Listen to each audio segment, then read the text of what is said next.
पूरा आ रहा है।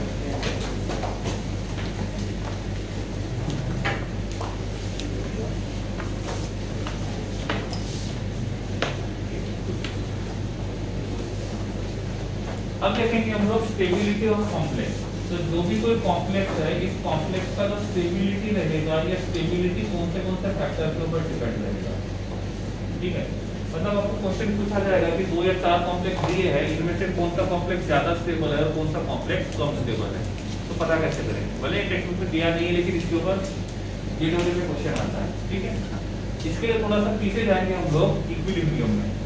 इक्विलिब्रियम में हमने फॉर्मूला पढ़ा था K equals to concentration of product upon concentration of reactant, जिसको हमने बोला था इक्विलिब्रियम कांस्टेंट। कि एक और मतलब एसिड के लिए K होता है और बेस के लिए K लेके चलते हैं। कंसंट्रेशन ऑफ प्रोडक्ट ज्यादा है, इसका मतलब K का वैल्यू ज्यादा है, और कंसंट्रेशन ऑफ रिएक्टेंट मतलब रिएक्शन ज्यादा आगे गया, ज्यादा पीछे आ गया, पीछे। Reactant is that converted into product. Directly शुरू करूंगा मैं K से, लेकिन मैंने ऐसा नहीं किया, थोड़ा सा प्रीवियस वाला यूज कर रहा हूं, लेकिन उसके लिए रिस्पॉन्स होगे तो अच्छा लगेगा, तो स्किप करने में कुछ नहीं लगेगा। ठीक है, सब पकड़ भी नहीं पाओगे। रिएक्टेंट कन्वर्टेड इनटू प्रोडक्ट, ठीक है। ये मान के करते हैं कि रिएक्शन में ये फॉरवर्ड रिएक्शन है और ये बैकवर्ड, तो प्रोडक्ट ज्यादा स्टेबल होगा और रिएक्टेंट कम स्टेबल होगा, तो रिएक्शन आगे जाएगा पीछे आएगा, और रिएक्शन आगे जाएगा तो कंसंट्रेशन ऑफ प्रोडक्ट बढ़ेगा और कंसंट्रेशन ऑफ रिएक्टेंट कम होगा। मतलब ये बोलेंगे कि प्रोडक्ट जितना ज्यादा स्टेबल रहेगा उतना प्रोडक्ट का क्वांटिटी बढ़ेगा और रिएक्टेंट का क्वांटिटी कम, और जितना रिएक्टेंट का क्वांटिटी कम उतना K का वैल्यू ज्यादा, जितना प्रोडक्ट का क्वांटिटी ज्यादा उतना K का वैल्यू ज्यादा। तो K is directly proportional to amount of product and inversely proportional to reactant. समझ में आ गया? तो जितना K का वैल्यू ज्यादा रहेगा उतना प्रोडक्ट ज्यादा स्टेबल रहेगा या रिएक्टेंट। सपोज रिएक्टेंट ज्यादा स्टेबल होगा तो क्या होगा, रिएक्टेंट का क्वांटिटी और प्रोडक्ट का क्वांटिटी, क्योंकि रिएक्टेंट ज्यादा स्टेबल है तो रिएक्शन हमेशा ज्यादा से कम स्टेबल की तरफ होता है, कम से ज्यादा। जो कम स्टेबल है वहां से उस तरफ जाता है जिस साइड में रिएक्शन प्रोडक्ट जो ज्यादा स्टेबल होगा। तो भी मान के चलते हैं कि reactant is more stable then, तो रिएक्शन पीछे आएगा, तो किसका क्वांटिटी ज्यादा रहेगा, ये ज्यादा होगा और ये K का वैल्यू। तो हम K से पता कर सकते हैं ना कि रिएक्टेंट ज्यादा स्टेबल है कि प्रोडक्ट ज्यादा स्टेबल है, ऐसा हो। K का वैल्यू ज्यादा है तो प्रोडक्ट ज्यादा स्टेबल है, और K का वैल्यू कम है तो रिएक्टेंट, पक्का ना। अब यहाँ पे रिएक्शन करते हैं A plus B, it is converted into AB, और मैंने बोल दिया यहाँ पे K में concentration of product upon concentration of reactant, K का वैल्यू बहुत ज्यादा है, ज्यादा स्टेबल तो कंपेयर टू, तो रिएक्शन आगे जाएगा पीछे आएगा, तो वो एसोसिएशन करना पसंद करेगा डिसोसिएशन, क्योंकि प्रोडक्ट कब बनेगा, रिएक्टेंट वापस कब मिलेगा, समझ में आ रहा है ना। तो इफ K का वैल्यू ज्यादा है तो product will be more stable, product will be more stable, तो रिएक्शन फॉरवर्ड जाएगा बैकवर्ड जाएगा, और फॉरवर्ड जाएगा तो एसोसिएशन होगा डिसोसिएशन। मैंने बोला K का वैल्यू बहुत कम है, रिएक्शन पीछे आएगा, और जो बना था A भी वो टूट के क्या बनेगा, A और B बनेगा, तो एसोसिएशन डिसोसिएशन। समझ में आ गया? ठीक है, तो ये होता है K से पता चलेगा कि रिएक्शन में एसोसिएशन होगा, डिसोसिएशन होगा, रिएक्शन ज्यादा होगा या प्रोडक्ट ज्यादा स्टेबल होगा। अब हम यहाँ लिखेंगे A plus B, both are reactant converted into C plus D, और मुझे यूज करना है K का इक्वेशन, क्या होगा, concentration of T, concentration of D upon concentration of A and concentration of B. Why? Because in this reaction A and B are the reactant and C and D are the product, और लिखा हुआ है K का formula concentration of product upon concentration of reactant। नहीं समझा? लेकिन normally ऐसा होता है जब भी हम लोग कोई रिएक्शन लिखते हैं तो रिएक्शन को बैलेंस करना होता है। हाँ, ऐसा हो सकता है, बैलेंस करने के लिए जो नंबर यूज करते हैं उसको क्या बोलते हैं, स्टोइकोमेट्रिक कोएफिशिएंट। कभी-कभी ऐसा होता है सबका स्टोइकोमेट्रिक कोएफिशिएंट 1 होता है, लेकिन होता जरूर है। तो स्टोइकोमेट्रिक कोएफिशिएंट बहुत ज्यादा इंपॉर्टेंट है। जैसे कि इस रिएक्शन में मानते हैं कि कैपिटल A का स्टोइकोमेट्रिक रेशियो है स्मॉल a, कैपिटल B का स्मॉल b, ये स्मॉल c और ये स्मॉल a। तो किसी ने पूछा स्मॉल a और स्मॉल b क्या है, किसके? सबका। चले आगे। तो ये बनेगा c to the power c, d to the power d, e to the power a, b to the power b। Flashback में जाना है तो इक्विलिब्रियम पढ़ लेना। नहीं समझा? क्लियर है? अब यहाँ पे स्टेबिलिटी बताने के लिए हम k को यूज करेंगे, लेकिन स्टेबिलिटी बताएगा तो इसको बोलेंगे स्टेबिलिटी कांस्टेंट। क्या बोलेंगे? Stability constant. अब जब हमने बोला हमारे पास मेटल है और 4 मोनोडेंड्रेट लिगेंड है और ये एक दूसरे के साथ कंबाइन होकर क्या बनाएंगे? ML4। क्या बनाएंगे? ML4 ये बनाएंगे। ठीक है, तो फॉरवर्ड जा रहे हैं तो एसोसिएशन हो रहा है डिसोसिएशन? एसोसिएशन। इधर डिसोसिएशन। ये हमको k का वैल्यू ढूंढना है तो क्या आएगा? concentration of ML4 upon concentration of N concentration of L का पावर 4। समझ में आ गया? तो मान लेते हैं कि k का वैल्यू बहुत ज्यादा है तो कौन ज्यादा होगा? रिएक्टेंट या प्रोडक्ट? प्रोडक्ट। और प्रोडक्ट ज्यादा होगा मतलब रेट ऑफ एसोसिएशन ज्यादा, डिसोसिएशन? एसोसिएशन। पक्का ना? तो हम बोलते हैं कि यहाँ पे जो कॉम्प्लेक्स हमको मिला है ये कॉम्प्लेक्स ज्यादा रहेगा तो उसका k का वैल्यू ज्यादा, और प्रोडक्ट कम स्टेबल रहेगा तो k का वैल्यू कम, और प्रोडक्ट ज्यादा स्टेबल रहेगा तो एसोसिएशन ज्यादा होगा, dissociation association. Rate of association ज्यादा होगा और रेट ऑफ डिसोसिएशन कम होगा। हमने मान के चला कि k का वैल्यू बहुत कम है तो रिएक्टेंट ज्यादा स्टेबल होगा तो रिएक्शन कहां पे आएगा? तो रेट ऑफ एसोसिएशन कम होगा और रेट ऑफ डिसोसिएशन ज्यादा। नहीं समझा? क्लियर है? चलिए आगे। अब जो अभी तक बोला था वो इंग्लिश में लिख लेते हैं। क्या है? Stability constant. इफ Ks का वैल्यू ज्यादा है इसका मतलब कॉम्प्लेक्स का स्टेबिलिटी ज्यादा है, इसका मतलब स्टेबिलिटी, इसका मतलब स्टेबिलिटी। तो जितना Ks का वैल्यू ज्यादा रहेगा, K का वैल्यू ज्यादा रहेगा उतना कॉम्प्लेक्स का स्टेबिलिटी पक्का। और जितना स्टेबिलिटी ज्यादा रहेगा रेट ऑफ एसोसिएशन और रेट ऑफ डिसोसिएशन आपको पूरा लिखना पड़ेगा। समझा नहीं समझा? क्वेश्चन कैसे आएगा वो बताता हूँ। दो कॉम्प्लेक्स C है, एक कॉम्प्लेक्स A है और दूसरा कॉम्प्लेक्स B है। उसने इसके लिए K का वैल्यू दिया हुआ है 13 और इसके लिए K का वैल्यू दिया हुआ है 25। और आपको पूछा इन दोनों में से कौन सा कॉम्प्लेक्स ज्यादा स्टेबल होगा? क्यों? तो ये पूछा जाएगा आपको कि कौन सा कॉम्प्लेक्स ज्यादा स्टेबल होगा। क्लियर हो गया? नहीं समझा? देखो एक बार, देखना है लिखना नहीं।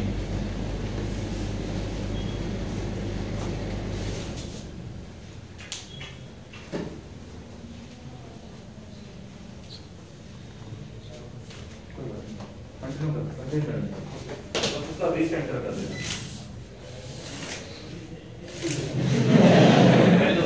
आप अपना काम करो, ठीक है?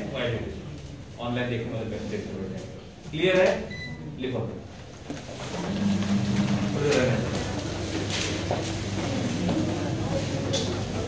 हेडिंग रहेगी स्टेबिलिटी ऑफ कॉम्प्लेक्स। जो काम का है जल्दी लिखो, टाइम नहीं है।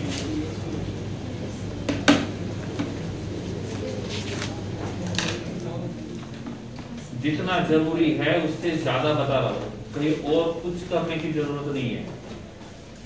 That's enough। इतना किया तो ये करना छोड़कर दूसरा ढूंढते रहते हो बंदर जैसे।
कॉपी क्लोज कर दो।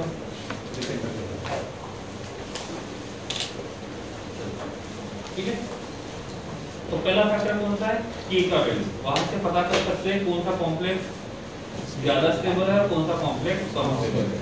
अब दो बातें मैं बोल रहा हूँ। हमारे पास एक मेटल है जिसने लिगेंड ए के साथ बॉन्ड बनाया है, और दूसरा सेम मेटल है जिसने लिगेंड बी के साथ बॉन्ड बनाया है। तो यहाँ का जो बॉन्ड लेंथ है वो छोटा है और यहाँ का बॉन्ड लेंथ बड़ा है। Which bonds will be more stable? छोटा वाला या बड़ा वाला? जितना बॉन्ड लेंथ कम होता है उतना फोर्स ऑफ अट्रैक्शन ज्यादा रहेगा, तो बॉन्ड को तोड़ना डिफिकल्ट रहेगा। इसका मतलब वो ज्यादा पक्का ना। सेकंड फैक्टर जो आता है वो आता है मेटल के हिसाब से, इसके हिसाब से मेटल। और ये पॉइंट ये कहता है कि जितना मेटल का साइज छोटा रहेगा उतना ही उस कंपाउंड का स्टेबिलिटी ज्यादा रहेगी। 10-15-20 पॉइंट दिए होंगे वो सब इसमें आ जाएंगे। ठीक है, जिसका साइज छोटा उसका फोर्स ऑफ अट्रैक्शन ज्यादा, और जिसका फोर्स ऑफ अट्रैक्शन ज्यादा उसका स्टेबिलिटी ज्यादा। क्लियर? इसी को दूसरे तरीके से दिया जाता है कि सपोज इलेक्ट्रोनेगेटिविटी बढ़ेगा तो स्टेबिलिटी मेटल का इलेक्ट्रोनेगेटिविटी या फोर्स ऑफ अट्रैक्शन डायरेक्टली, और फोर्स ऑफ अट्रैक्शन बढ़ने से स्टेबिलिटी बढ़ रहा है, तो इलेक्ट्रोनेगेटिविटी बढ़ने से स्टेबिलिटी बढ़ेगा। इसको तीसरे पॉइंट में कन्वर्ट किया जाता है ऑक्सीडेशन नंबर के हिसाब से। ऑक्सीडेशन नंबर बढ़ेगा तो स्टेबिलिटी कैसे पता चला? आज तो ये नहीं जानते, कोई बढ़ रहा है कोई कम हो रहा है बोल रहा है। ऑक्सीडेशन स्टेट बढ़ेगा तो स्टेबिलिटी कैसे? ऑक्सीडेशन नंबर बढ़ेगा तो वैलेंशियल के इलेक्ट्रॉन कम हो जाएंगे, और वैलेंशियल के इलेक्ट्रॉन कम हो जाएंगे तो फोर्स ऑफ अट्रैक्शन बढ़ेगा, और फोर्स ऑफ अट्रैक्शन बढ़ेगा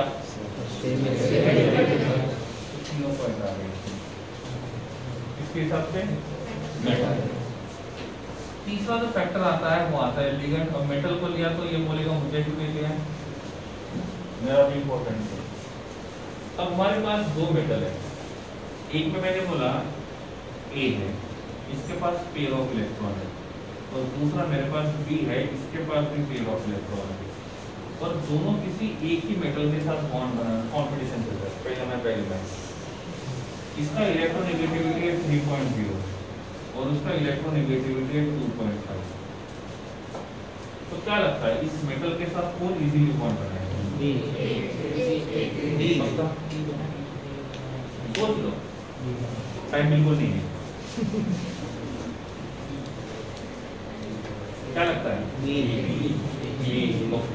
ये डोनर का काम कर रहा है, एक्सेप्टर का, और ये दोनों किसका काम कर रहा है? तो जब किसी का पेयर ऑफ इलेक्ट्रॉन लेना है तो लेने वाले का फोर्स ऑफ अट्रैक्शन ज्यादा होना चाहिए और देने वाले का फोर्स ऑफ अट्रैक्शन कम। पक्का ना? अब देने वाला बोलेगा मेरा फोर्स ऑफ अट्रैक्शन ज्यादा, मैं पकड़ कर दूंगा किसको, लोन पेयर को, वो इजीली देगा नहीं देगा। तो इन दोनों में से किसका फोर्स ऑफ अट्रैक्शन ज्यादा है? कैसे पता चला? तो जिसका इलेक्ट्रोनेगेटिविटी ज्यादा है उसका फोर्स ऑफ अट्रैक्शन भी ज्यादा होगा, तो वो अपना पेयर ऑफ इलेक्ट्रॉन इजीली देगा नहीं देगा। तो ये किसके साथ बॉन्ड बनाना पसंद करेगा? तो इन दोनों में से किसके साथ उसका बॉन्ड ज्यादा स्ट्रांग रहेगा? किसके साथ बॉन्ड ज्यादा स्टेबल रहेगा? तो किसके साथ का मॉलिक्यूल ज्यादा स्टेबल रहेगा? अब दोनों में से किसने अपना पेयर ऑफ इलेक्ट्रॉन इजीली दिया? और जो पेयर ऑफ इलेक्ट्रॉन इजीली देगा उसको बोलेंगे स्ट्रांग लिगेंड बेस, और जो इजीली नहीं देगा वो वीक लिगेंड बेस। तो जिसका बेसिक नेचर ज्यादा रहेगा वो अपना पेयर ऑफ इलेक्ट्रॉन इजीली देगा, और पेयर ऑफ इलेक्ट्रॉन इजीली देगा तो बॉन्ड भी इजीली बनेगा। इसका मतलब उस मॉलिक्यूल का स्टेबिलिटी ज्यादा। तो बोल सकते हैं if basic nature of ligand are directly proportional to stability. देखो ठीक है। दूसरा पॉइंट सिलेटिंग लिगेंड वाला था, बताया था। सिलेटिंग लिगेंड वाले कंपाउंड नॉर्मल लिगेंड वाले कंपाउंड से ज्यादा स्टेबल होते हैं। क्यों? क्योंकि ये क्या फॉर्म करते हैं? And stability is directly proportional to number of rings. जितने रिंग्स ज्यादा रहेंगे उतना स्टेबिलिटी ज्यादा रहेगा। कैसे बताता हूँ? यहाँ पे हमारे पास है Fe, यहाँ हमारे पास है NH3/6, ओवरऑल चार्ज है +3। कितने लिगेंड है? स्ट्रॉन्ग है भी। कैसे पता चला? नाइट्रोजन इसे दोनों फोकस है स्ट्रॉन्ग CNOX। ओके, रिंग बनाएगा तो कितने लिगेंड है? Monodentate bidentate? रिंग तो बनेगी नहीं, तो नंबर ऑफ रिंग्स कितने हैं? 0। दूसरा मॉलिक्यूल यहाँ लिखता हूँ मैं, Fe NH3/4, यहाँ पे है इन, ओवरऑल चार्ज +2। इसमें कोऑर्डिनेशन नंबर कितना है? 6। इसमें सभी का सभी लिगेंड कैसे है? मोनोडेंटेड। यहाँ पे मोनोडेंटेड। ठीक है, ये वाला अमोनिया रिंग बनाएगा? नहीं। क्या ये बनाएगा? यस। तो ये एक लिगेंड कितने रिंग बनाएगा? 1। तो नंबर ऑफ रिंग्स कितने हैं? 1। हो गया। अब तीसरा कॉम्प्लेक्स में यहाँ पे लिखता हूँ Fe NH3/2 En/2, overall charge +। कितने लिगेंड्स हैं? 4 लिगेंड है। 6 का दिख रहा है, कोऑर्डिनेशन नंबर 6 है। 2 है मोनोडेंटेड और 2 है बाइडेंटेड। तो कोऑर्डिनेशन नंबर कितना हुआ? 6। तो सबने 6 बॉन्ड बनाए। अब ये रिंग कितने बनाएगा? 2। अब तीसरा कॉम्प्लेक्स यहाँ लिखते हैं Fe En/3, ओवरऑल चार्ज +2। कितने लिगेंड्स हैं? 3। बॉन्ड कितने बनाएंगे? 6। Coordination number 6। रिंग्स कितने बनेंगे? 3। इसको बोला A, इसको बोला B, इसको बोला C और इसको बोला D। कौन ज्यादा स्टेबल होगा? D। नंबर ऑफ रिंग्स ज्यादा, नंबर ऑफ सिलेटिंग लिगेंड ज्यादा। तो जिसके पास नंबर ऑफ सिलेटिंग लिगेंड ज्यादा रहेंगे उसके पास नंबर ऑफ रिंग्स भी ज्यादा रहेंगे, और जिसके पास नंबर ऑफ रिंग्स ज्यादा रहेंगे उसका स्टेबिलिटी सबसे ज्यादा। जब भी स्टेबिलिटी के बारे में पूछा जाए तो पहले ये चेक करना कि चिलेटिंग लिगेंड तो प्रेजेंट नहीं है, और एक किसी कंपाउंड में चिलेटिंग लिगेंड दिखता है तो आंखें बंद करके सोच लेना और आंखें खोल के टिक करना। ठीक है, कि कौन ज्यादा स्टेबल रहेगा? वही जिसके पास क्या रहेगा? Chelating ligand. Sir chelating ligand में कोई वीक फील्ड वाला आइटम ऑक्सीजन तो भी सिर्फ चिलेटिंग की सबसे पहले ये चिलेटिंग लिगेंड दिखा तो पास आंखें बंद करके सोचने का एक बार, और आंखें खोल के टिक करने का, आंखें बंद करके नहीं, एक ही जगह सी हो जाएगा। ठीक है, तो this is about the stability of complex. 3 point. Stability constant, metal, नहीं समझा?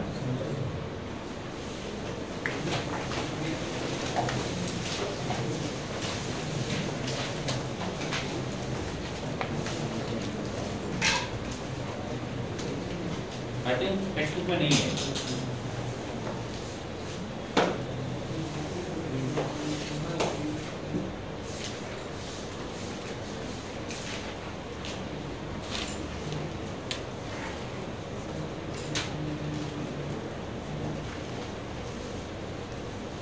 स्पीड बड़ा होगा तो अच्छा लगेगा।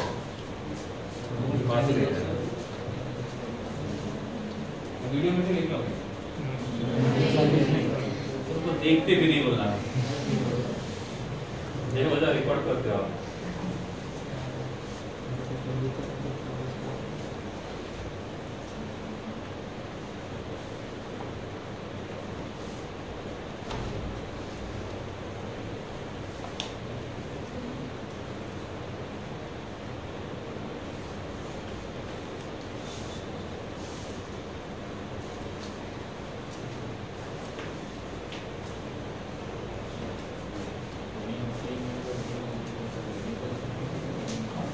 मेंबर रिंग वाले बहुत अनस्टेबल होते हैं, वो वाली मेंबर और 6 मेंबर, और इन वाला जो है 5 मेंबर बनाएगा। इन CH2 नहीं नहीं, तो हम कंसीडर नहीं करते चिलेटिंग में 5 और 6 वाले कंसीडर करते, तो वही आएगा। इन लोग NH2 सिंगल बॉन्ड पे सब दिया जाता है, लेकिन वो आपके सिलेबस में आएगा नहीं।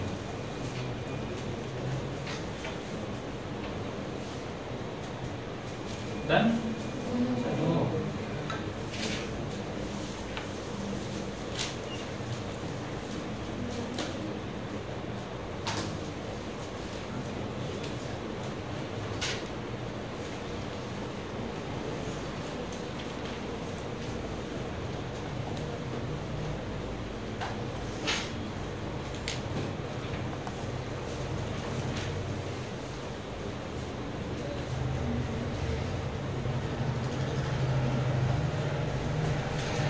कुछ लोगों का आंसर आया था व्हाट्सएप पे, टेट्राहेड्रल वाला, सही था वो। टेट्राहेड्रल में सिर्फ जी नहीं लिखना है, इस बात का ध्यान रखना। D3, D4, D5 और D6 चार टेट्राहेड्रल में। ऑक्टाहेड्रल में D4, D5, D6, D7 15 हो गए। 15 इसमें 5 तो इसमें 9 आते हैं। जो आपको मैंने CI बोले थे, एक में 15 आते हैं, एक में 9 आते हैं और इसमें 5 आते हैं। प्रियांश ने बनाया है पूरा।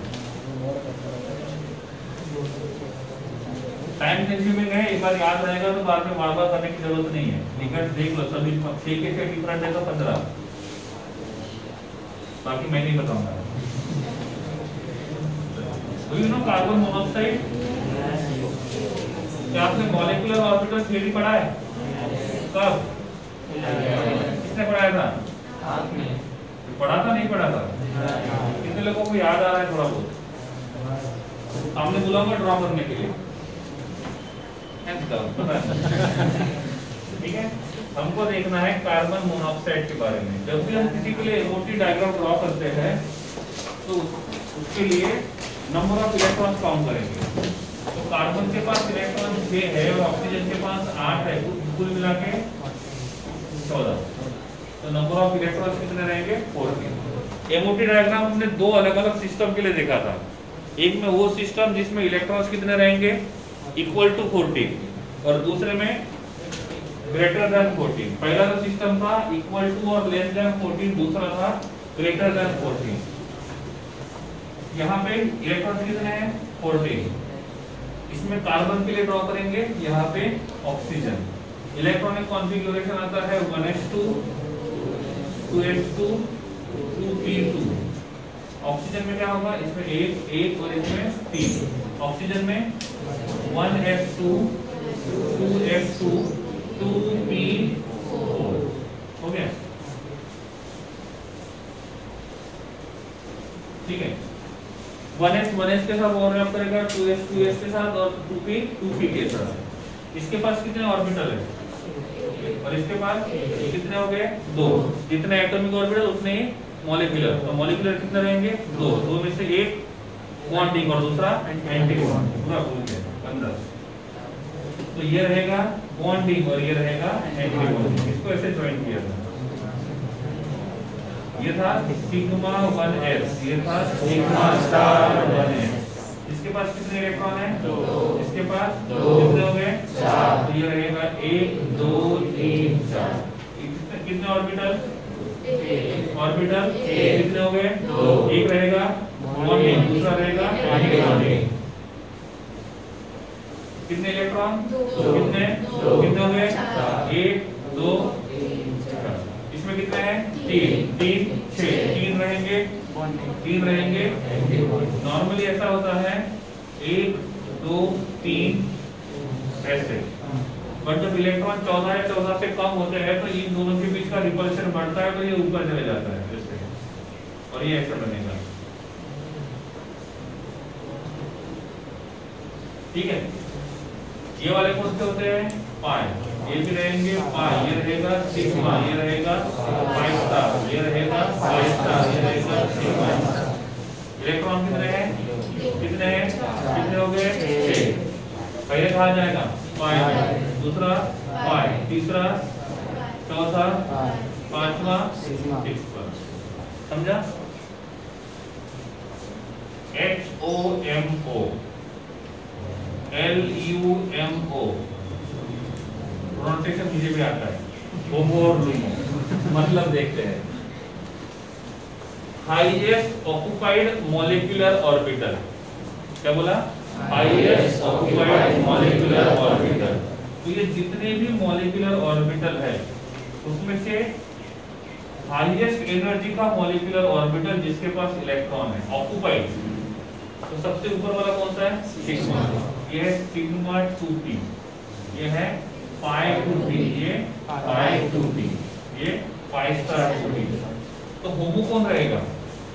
Sigma 2p। अरे होमो का मतलब हाईएस्ट ऑक्युपाइड मॉलिक्यूलर ऑर्बिटल। तो जितने भी यहाँ पे मॉलिक्यूलर ऑर्बिटल है उसमें से सबसे ऊपर वाला जिसके पास इलेक्ट्रॉन है, चाहे एक भी क्यों ना रहे। समझ में आ गया? तो ये सबसे ऊपर वाला मॉलिक्यूलर ऑर्बिटल है जिसके पास इलेक्ट्रॉन है, तो उसको क्या बोलेंगे? क्या बोलेंगे? Highest occupied molecular orbital. ठीक है।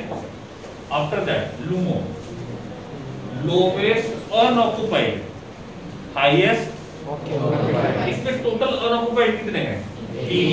3 में से ये दोनों लोवेस्ट है और ये तो नीचे वो लोवेस्ट हो गया ना अनऑक्युपाइड में से, इसको बोलेंगे लोवेस्ट अनऑक्युपाइड मॉलिक्यूलर ऑर्बिटल। तो उसको शॉर्ट में लिखेंगे LUMO. Highest occupied molecular orbital, lowest unoccupied molecular orbital. तो होमो कौन है? सिग्मा 2p और लूमो पाई स्टार 2p। कौन है? Pi star 2p। टोटल कितने इलेक्ट्रॉन्स है MO में? MO मॉलिक्यूलर ऑर्बिटल में कितने बॉन्डिंग है?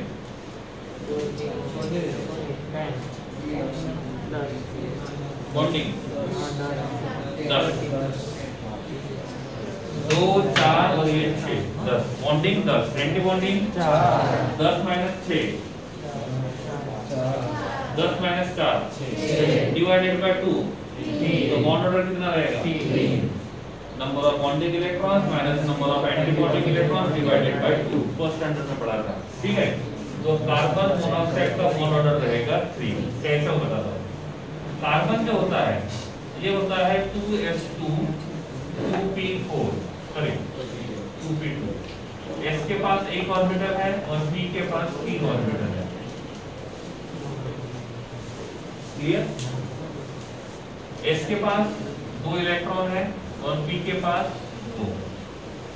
तो कार्बन के पास 2 इलेक्ट्रॉन अनपेयर्ड है और एक in ground state, in ground state.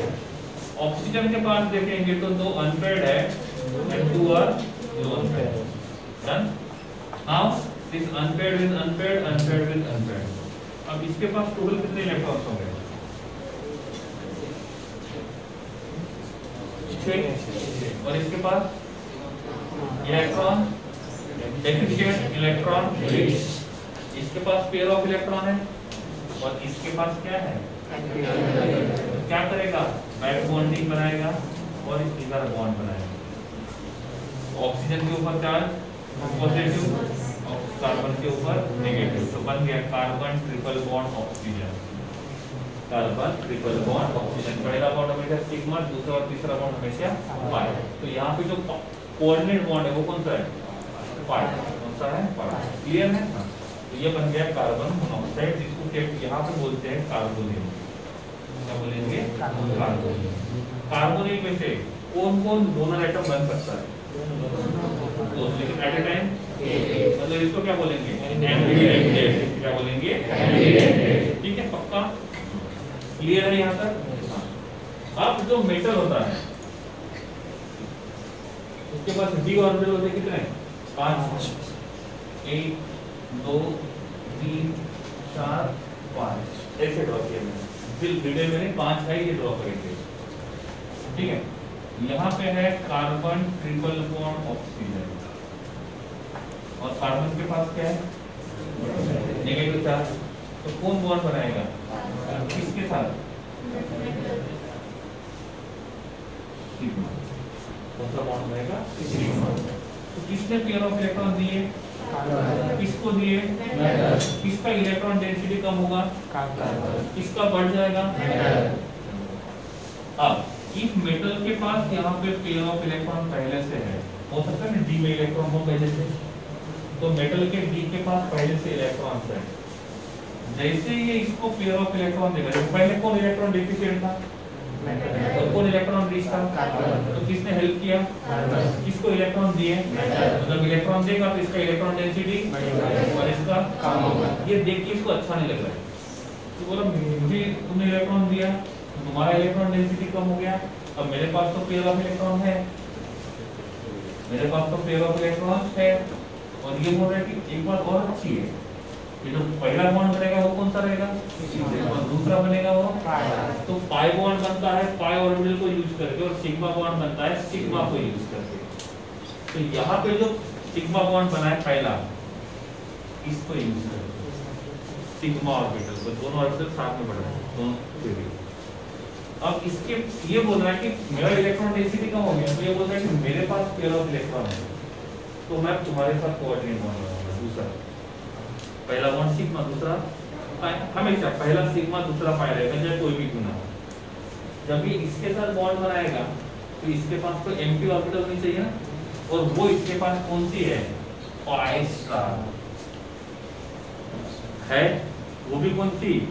पाई वाली। तो ये बॉन्ड कौन सा बना सकता है? Pi bond. और वैसे भी कंसेप्ट ये होता है ना, पहला बॉन्ड हमेशा सिग्मा और दूसरा बॉन्ड हमेशा पाई, और दोनों के हिसाब से सेट रहेगा। और इसीलिए ये क्या करेगा, इसके पाई एंटी बॉन्डिंग ऑर्बिटल के साथ दूसरा बॉन्ड बनाएगा, और इस बॉन्ड को हम बोलेंगे पाई बॉन्ड। पहले कौन इलेक्ट्रॉन रिच था? कार्बन। कौन इलेक्ट्रॉन डेफिशिएंट था?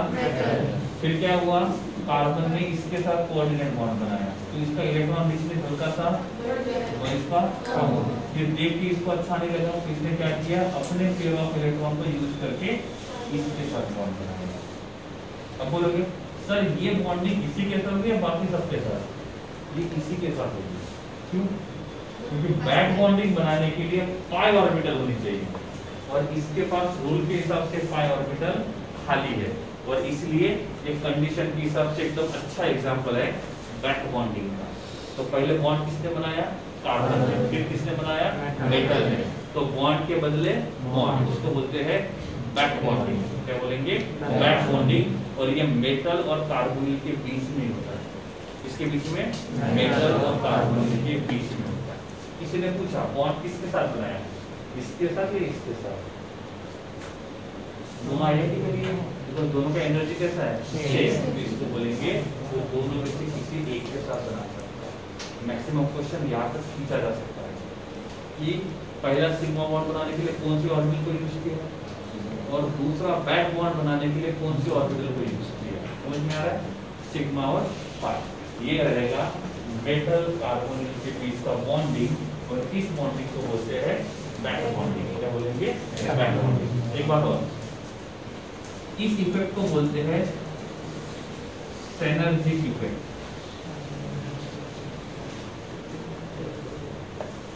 ठीक है, क्या बोलेंगे? सेनर्जिक का मतलब क्या है बताता हूँ। ठीक है, मगरमच्छ देखा है? कब? काफी दिन हो गए, टीवी पे देखा है? क्या खाता है मगरमच्छ? मांस खा रहा है, वेज नॉन वेज? अब जब वो मांस खाएगा तो मांस के टुकड़े रहेंगे, उसके दांत में फंस जाएंगे। अब सुबह उठ के कोलगेट तो करेगा नहीं, और जब वो मांस वैसे ही रहेगा तो आफ्टर सम टाइम सड़ जाएगा, तो उसमें इससे इन्फेक्शन बढ़ सकता है। और एक बार बॉडी के अंदर इन्फेक्शन बढ़ेगा तो उसके पास एंटीबायोटिक तो है नहीं। इन्फेक्शन बढ़ गया तो डॉक्टर के पास चले जाओ, दूसरा एंटीबायोटिक खा लो, आराम से रहो। तो इसीलिए उसको कंटिन्यूअली दांतों की सफाई करनी पड़ती है। हाथ तो इतने लंबे है नहीं, अंदर डाल के ब्रश करेगा। इसलिए वो क्या करता है, बाहर निकल के मुंह खोल के बैठ जाता है। क्यों? पवन आएगा और मांस को लेके जाएगा नहीं। जो बर्ड्स होते हैं जिनको नॉनवेज पसंद है, वो बर्ड्स आते हैं और वो खुला हुआ मुंह होता है, उसके अंदर जाके उस मांस को खाते हैं। खाएगा नहीं उसको उसको पता है जब ये 2 बार ऐसे करेगा तो बाकी बर्ड्स आना बंद करेंगे, जब आना बंद करेंगे तो उसकी सफाई कौन करेगा, और इसलिए वो उसको कुछ नहीं करता है। तो ऐसे मुंह खोल के रहेगा, जब आएंगे जितना भी मांस था वो बर्ड्स खाएंगे, दांत साफ हो गए, वो निकल जाएंगे, खाना खत्म हो गया, फिर ये बंद करके फिर जाएगा तो दूसरा शिकार ढूंढते।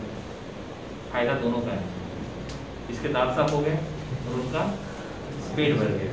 ऐसे इफेक्ट को बोलते हैं सिनर्जिक इफेक्ट। तो इसमें पहले इसने इसको स्टेबलाइज किया, फिर इसने इसको स्टेबलाइज किया, और ऐसे म्यूचुअल अंडरस्टैंडिंग वाले कंसेप्ट को बोलते हैं सिनर्जिक इफेक्ट। क्या बोलेंगे? Synergic effect. नहीं समझा? अब जाके देखना नहीं और खुद साफ करने की कोशिश मत करना, आप खोलो ऐसा भी। ठीक है? मैं उसके लिए रिस्पॉन्सिबल नहीं हूँ, रिकॉर्डिंग में बोलते हैं, ठीक है? तो this is called as synergic effect. नहीं समझा? ठीक है? देख लो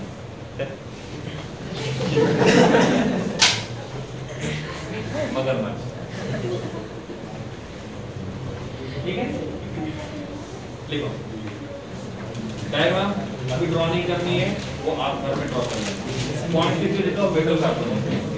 सर वो मेटल अपना फेरोइलेक्ट्रिक कार्बन को देगा तो उसका स्टेबिलिटी कम नहीं हो जाएगी? नहीं, देखो उसने बॉन्ड तो बना लिया, उसका कोई रिएक्शन नहीं है, ये बस अंडरस्टैंडिंग है कि तुम मेरी स्टेबिलिटी बढ़ाता हूँ, मैं तुम्हारी स्टेबिलिटी बढ़ाता हूँ, तो मेरा इलेक्ट्रॉन डेफिशिएंसी कम करो, मैं तुम्हारा डेफिशिएंसी कम कर दूंगा। चलो राइट डाउन। सर होमोलोमो का काम क्या? होमोलोमो का काम, होमोलोमो का काम ये है कि इनके क्वेश्चन पूछा जाता है होमो के पास कितने इलेक्ट्रॉन है, या तो होमो कौन सा ऑर्बिटल है वो, तो होमो का काम रहेगा पहला बॉन्ड बनाने के लिए, और लुमो का काम रहेगा बैक बॉन्डिंग वाला बॉन्ड बनाने के लिए। ऐसे ये इसमें नॉर्मल एमओटी में पूछा जाएगा होमो के पास कितने इलेक्ट्रॉन्स है और लुमो के पास कौन, या तो होमो कौन सा ऑर्बिटल है और लुमो कौन सा ऑर्बिटल है। Write down metal carbonyl, metal carbonyl. First point, in this complex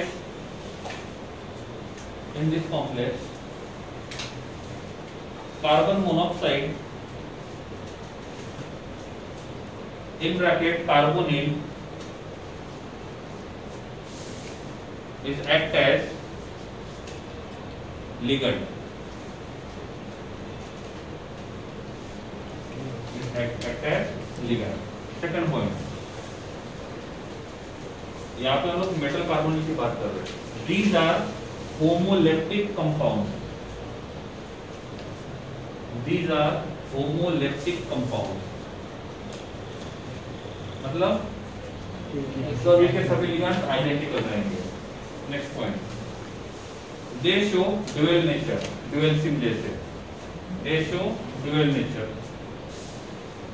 sigma and pi nature, bracket में लिख देना, सिग्मा एंड पाई, मतलब सिग्मा बॉन्ड भी बनाएगा और पाई बॉन्ड भी बनाएगा।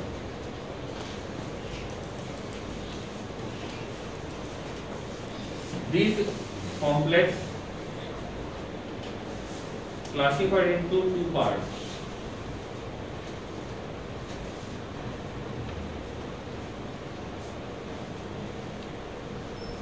classified into two parts. Small a, simple metal carbonyl, simple metal carbonyl,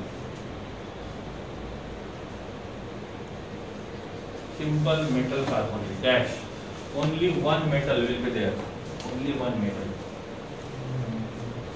जैसे मोनोसेंट्रिक और पॉलीसेंट्रिक। दूसरा रहेगा small p, complex metal carbonyl, मतलब combined metal carbonyl, combined complex या तो कंबाइंड मेटल कार्बोनिल। इसमें क्या आएगा? More than one metals are present.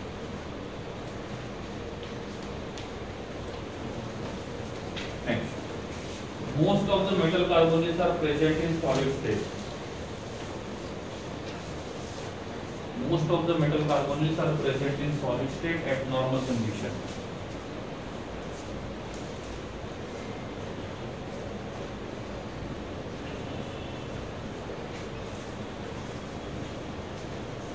Next point.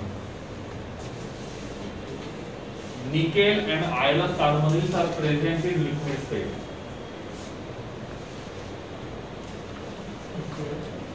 Nickel and iron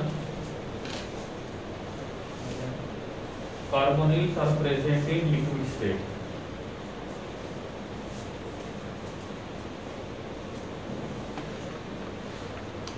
Next point. Mononuclear compounds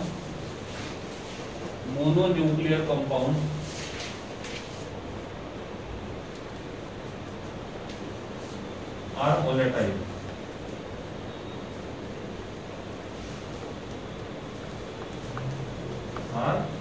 Volatile मतलब next. All metal carbonyls are soluble in hydrocarbon.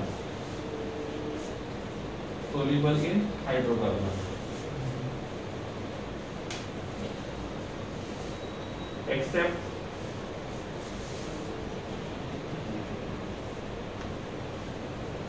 this one, Fe2CO/9.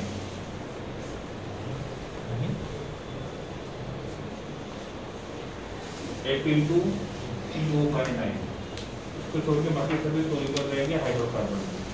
And last one, they show synergic effect.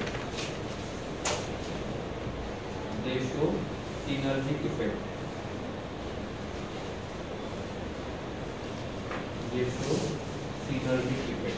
ठीक है. Next point, next topic, colours in coordination compound.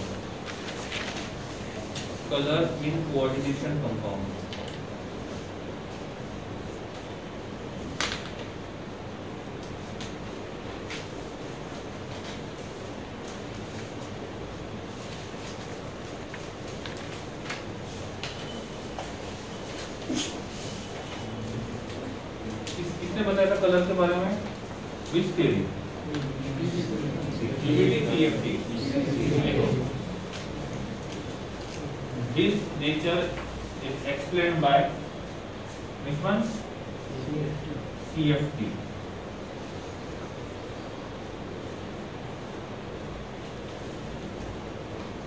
Next point.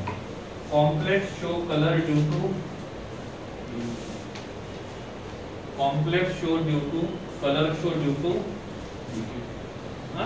DD transition.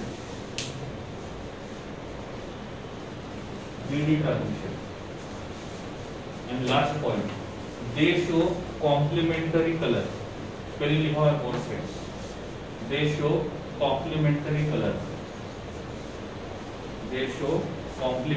color. मतलब क्या होता है बताता हूँ. Complementary का मतलब, सपोज कोई कॉम्प्लेक्स ब्लू कलर का रेडिएशन एब्सॉर्ब करेगा तो वो ऑरेंज कलर को शो करेगा. तो एब्सॉर्ब कौन सा किया? ब्लू. इमिट कौन सा करेगा? ऑरेंज. तो कलर दिखेगा कौन सा? ऑरेंज. कलर एब्सॉर्प्शन की वजह से नहीं दिखता है, एमिशन की वजह से दिखता है. तो एब्सॉर्ब किया ब्लू, दिखा ऑरेंज. एब्सॉर्ब करेगा रेड तो दिखेगा ग्रीन. इसको बोलते हैं कॉम्प्लीमेंट्री कलर. एब्सॉर्ब कुछ और कर रहा है और इमिट कुछ और कर रहा है. This is what is complementary. ये रेंज है वेवलेंथ की, विजिबल रीजन है 400 नैनोमीटर से लेकर 800 नैनोमीटर.